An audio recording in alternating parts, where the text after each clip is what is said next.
शुभमन गिल को बाहर करो, शुभमन गिल को टीम से बाहर करो। टेस्ट में शुभमन गिल के बस का नहीं है, शुभमन गिल टेस्ट का प्लेयर नहीं है।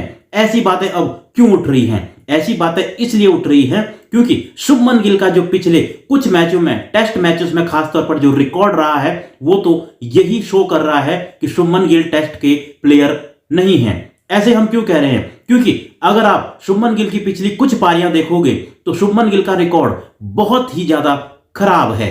शुभमन गिल के अगर आप टेस्ट में रिकॉर्ड देखोगे तो उन्होंने अब तक 19 टेस्ट मैच खेले हैं और सिर्फ 994 रन लगभग 31 के एवरेज से उन्होंने बनाए हैं, जिसमें 2 सेंचुरियां भी उनकी शामिल हैं। लेकिन शुभमन गिल के ये जो रिकॉर्ड हैं इनको बहुत ही खराब माना जा सकता है जब शुभमन गिल की तुलना विराट कोहली से की जा रही हो, उनको विराट कोहली का उत्तराधिकारी माना जा रहा हो। अगर विराट कोहली को किंग कहा जाता है तो शुभमन गिल को भी लोग प्रिंस कहना शुरू कर रहे थे, और अगर विराट कोहली का उत्तराधिकारी बनना है तो ये जो आंकड़े हैं ये बहुत ही खराब हैं, ये बिल्कुल नहीं चल सकते।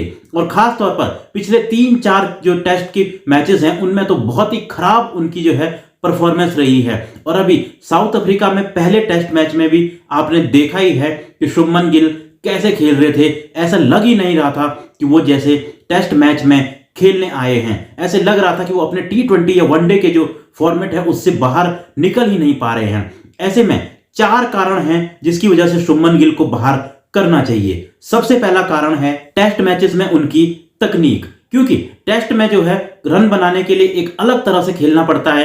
कई बार जो है बॉल को छोड़ना भी पड़ता है, हर बॉल को मारना नहीं पड़ता है, और शुभमन गिल जो है वो बॉल छोड़ना शायद अभी जानते नहीं हैं। इसलिए टेस्ट मैचेस में उनकी तकनीक पर सवाल उठने जो है वो बनते हैं, क्योंकि टेस्ट मैचेस में जो है बहुत ही संयम चाहिए होता है और वो पेशेंस जो है शुभमन गिल में दिख नहीं रहा है। दूसरा जो कारण है वो है अटैकिंग क्रिकेट। अटैकिंग क्रिकेट जो T20 और वनडे के लिए तो ठीक है, लेकिन जो टेस्ट मैचेस हैं वहां पर अटैकिंग क्रिकेट हर बार नहीं चलती। वहां पर आपको थोड़ा सा रुक कर देख कर खेलना पड़ता है, धीरे धीरे रन बनाने पड़ते हैं। लेकिन जबकि शुभमन गिल ऐसा लग रहा है कि वो यहां भी अटैकिंग क्रिकेट खेलने की कोशिश कर रहे हैं, और शायद यही कारण है कि वो टेस्ट में सफल नहीं हो पा रहे हैं।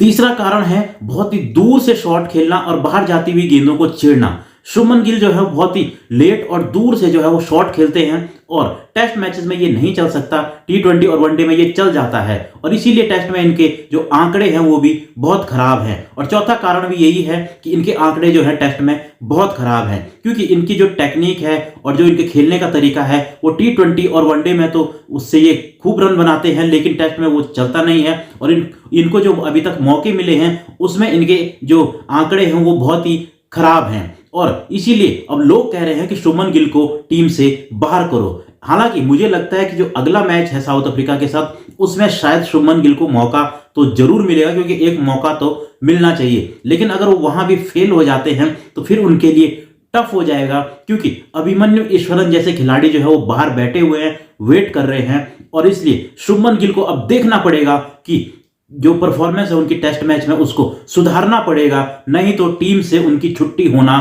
तय है।